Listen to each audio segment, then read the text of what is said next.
Hi artists! Today's project is going to be based on a word. This doesn't look like it, but it was based on my name to begin with.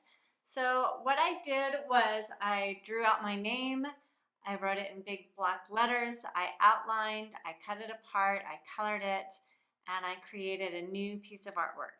So that is what you're going to do. I've started with an 8x8 square of paper. I'll be using a ruler later on the back. I'll be doing all different kinds of things, but to begin with, you want to start by writing out your word, probably in big block letters. If the letters do not all fit together, that's okay. Everything gets cut apart. Nothing is put back exactly the way it was to begin with. So if your name doesn't quite fit, if your word is a little bit off, it's all going to be okay in the end, just because this should not go back together the way we started. So I've drawn my letters in big block letters. I like for my letters to overlap, so I've kind of done that.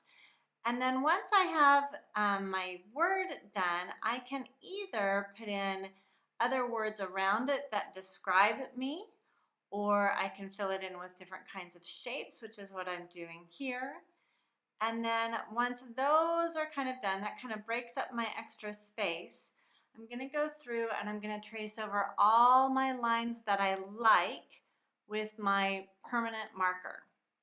If I'm using a water-based marker like a Crayola marker or rose art marker, I want to wait to trace out my lines until after I've done my other coloring. The black water-based marker will be picked up by other colors and get very, very smeary if you are using a water-based marker. If you're using crayons, if you're using colored pencils, any of that will work just fine. You can go ahead and outline your letters and your shapes at this time with your crayons or your colored pencils if that's what you're choosing to use.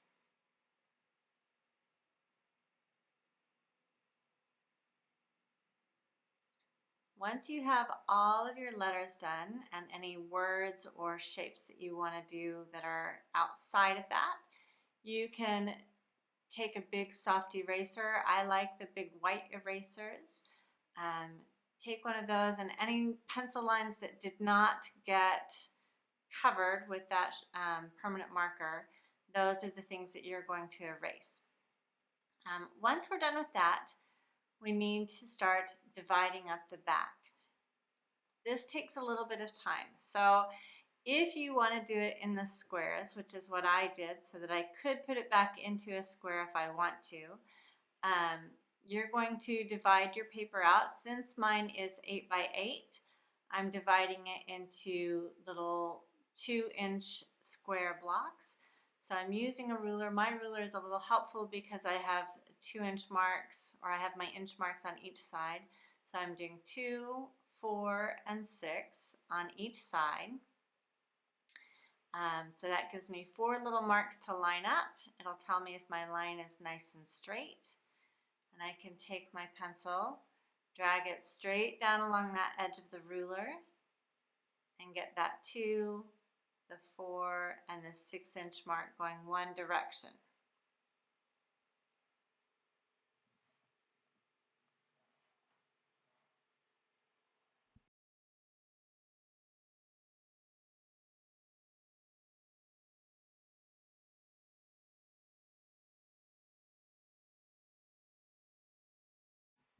Now that I have it going in one direction, I want it to go in the other direction as well, so I can make the little squares. So again, I'm marking it 2, 4, and 6.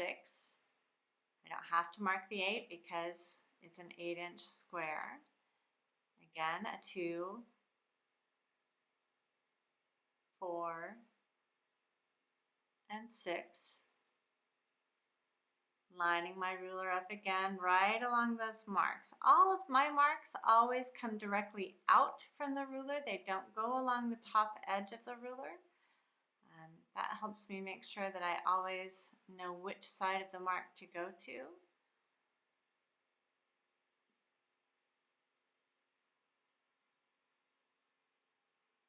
And then once I have all of those marks, those lines made, my marks are all lined up, then I can start cutting apart my pieces. I want to cut as smoothly and cleanly as I can to separate those pieces out. I'm not going to color it first. I'm going to cut them into the little pieces first so that I'm not tempted to color my whole entire letter one solid color. I want to color each piece of my square differently, each little part of it. So I go through, I cut all of them out as best I can along those lines, and then I'll get them ready to color.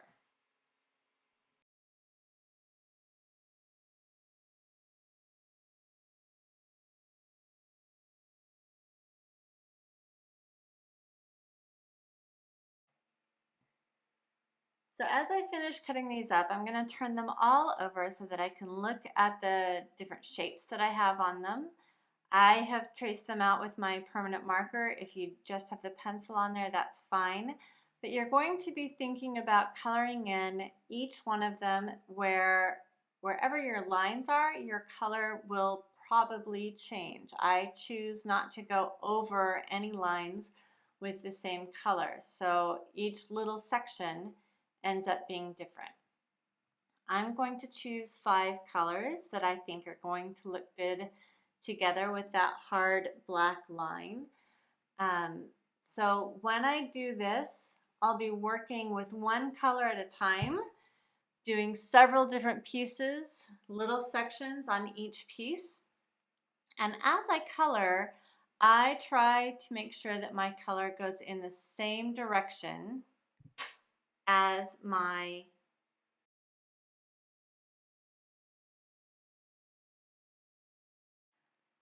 marking. And so with each of these lines, I'm coloring around. I'm going smoothly and cleanly.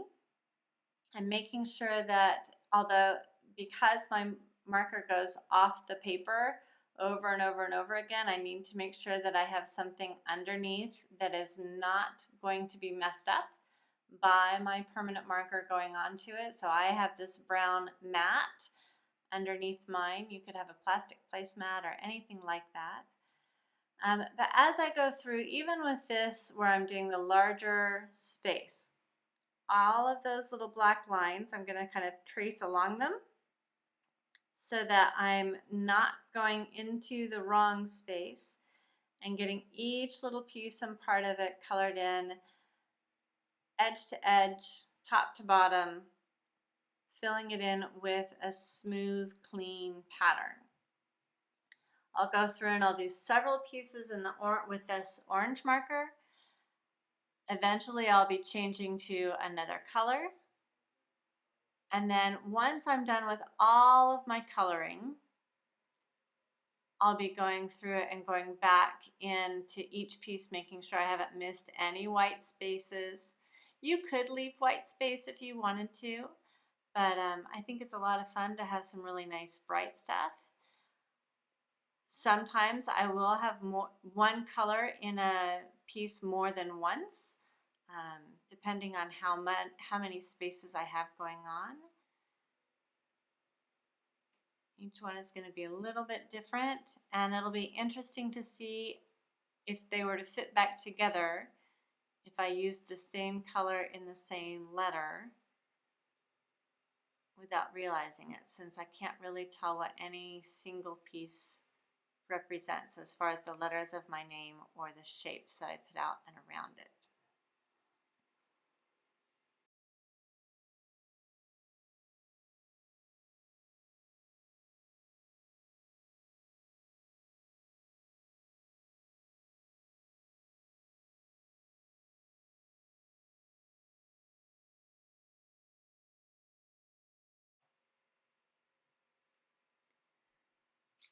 So as you're working, thinking through your colors, thinking through your different ranges, one of the things that I do like about these markers is that they do have a super skinny tip and they have the chisel tip, so sometimes I can get into the teeny tiny spaces a little bit easier. With that chisel tip, it makes it nice to fill in the big wide spaces a little bit faster. But I'm never pushing down on just the point. I'm always taking care of my markers because I want them to do a really good job for me. So as you're working, think about taking care of your tools so that the next time you do another project with this same tool, it'll be ready to do a good job for you.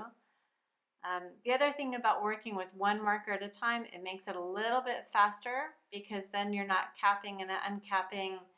You don't accidentally leave a marker out and open so that it dries out. So you're thinking about taking care of your tools as you're working on each and every piece.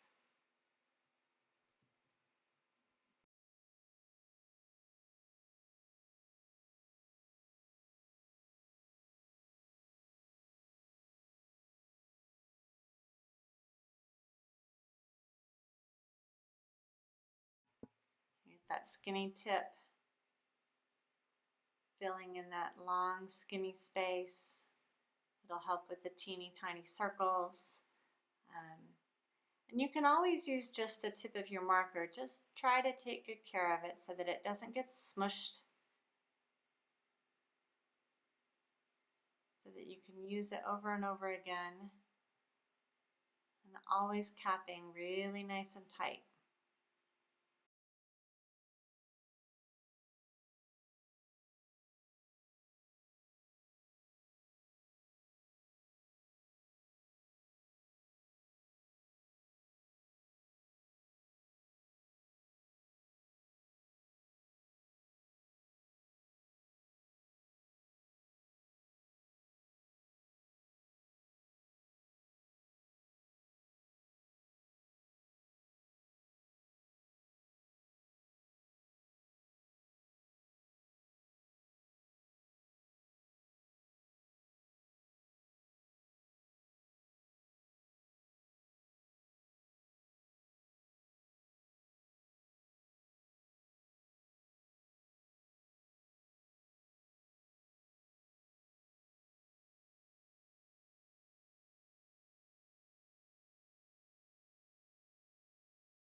Okay, once I've used all of my colors, and I fill in all of my spaces as much as I want them to be filled in, I'm going to start thinking about how I'm going to put these together. So for this part, you're going to need a piece of paper that you can put each piece on, laying out new designs. And I like it so that I have tape on the back of each one. So once I've gotten everything colored in, I'm going to use some Scotch tape. I'm going to make lots of little rolls of tape. So if I have 16 pieces, I need 16 little rolls of tape that can go on the back. And this is what you're going to use to start laying out your design. So finish up your coloring, get everything together, finish putting everything, filling it in, put your markers away, get them all of that space cleaned up. And then you'll have these little rolls of tape like you can see over here on the side. I've put them on a little piece of plastic, and then I can put them on the back of each little square. When I go to lay my squares out, I'm going to start thinking about my design. And I can lay it out so that it says my name. That's kind of a fun thing to see what has happened when you have been coloring each section individually, separately, thinking about that. So you can lay them out to be in a square that has your name again. You could lay them out in a square that is all mixed up, which is what I'm looking at first here. So I'm going to think about how they're going to fit together. Sometimes my squares might be a little bit off. You can see that one's a little bit smaller than the one right next to it. That's okay. Each piece is going to be a little off if we didn't cut exactly on our lines, or maybe our original square wasn't quite 8 by 8. So the piece that I'm laying it out on is probably a piece of regular copy paper, or maybe it's a little bit bigger, but it's bigger than my square. So I can see how all of those would go together.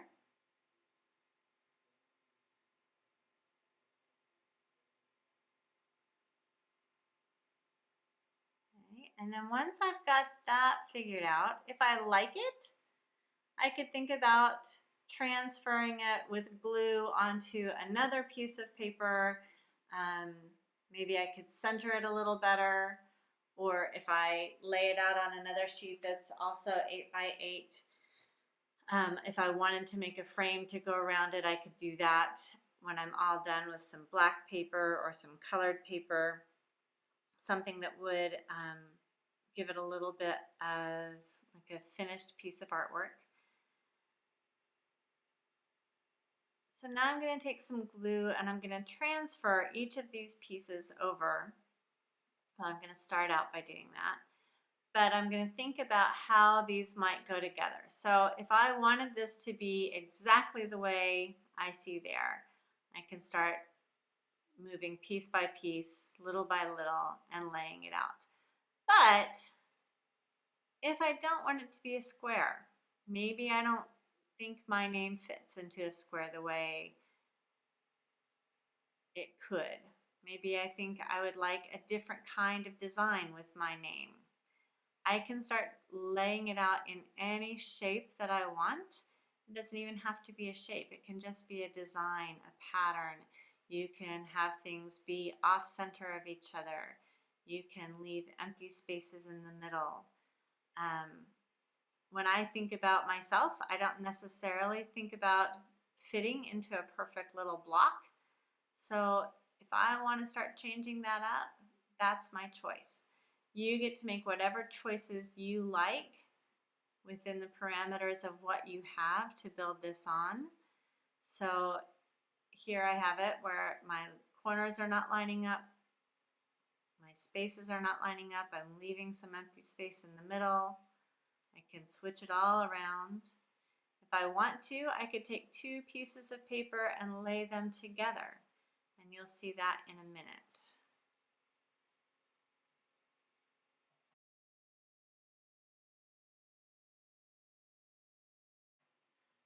So here we are laying these out across two pieces of paper to make it take up a more horizontal kind of spread. I'm not keeping it in a square at all. So I can change this design around as many times as I want to before I decide what I like to be the design of my name or my word that is not in its original form. It's kind of fun to see how the colors work together, how the different spaces lay out on top of each other.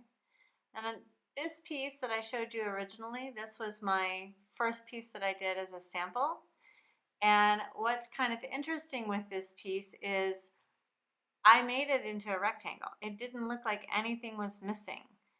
Later, I came back and I found a piece had gotten stuck to my jacket sleeve. So here it is. It doesn't look like it was missing. And then suddenly there's this one extra piece. Well, kind of reminds me that I've always got something else going on, that nothing is ever quite the way I thought it was to begin with. And there's always something extra that's happening off in another part of me. So those are different things to think about. Here's where I put my name that I just colored all back together. I've made it into its perfect little square. I did have several letters of or pieces of a letter of a name that had the same color. And I've decided I would like it on a black background. So I've taken two pieces of black paper. I'm taping them together on the back and then just laying a little skinny line of glue down to hold that together in the middle. Now, each of those pieces from my name are going to get broken up and put in as a new piece of artwork. So it's the same thing that you saw on the white. I'm just doing it on a black background because I really like how the black lines and the black background work together. So these are all different kinds of choices that you can make. You could choose a different color of paper, something that complements what you already have going on with all of your marker. Anything that you like, anything that you want, since it's your name or your word or something that means something to you, it's your choice as to how you fill it in. So you get to play around with all of those pieces and make your final piece of artwork.